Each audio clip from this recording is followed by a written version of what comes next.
Alright, so this is a video of how to remove your front seat.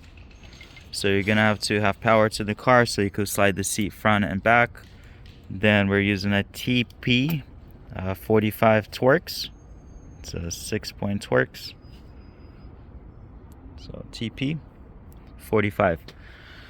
So I already unscrewed them. So there's 4 bolts, 2 in the front and the rails, 2 in the back, and then you're gonna have the wire running along this rail. So pop this trim off, and then it goes here. So this is gonna be the plug. So you just press on this tab and you pop it out, and that's it. Alright, so you remove the kick panel on the passenger side. Well, if you're doing the passenger side, obviously. And the plug is going to be right there in the middle, the top ones. So this is it. So there's that little tab. Press on it, pop this out.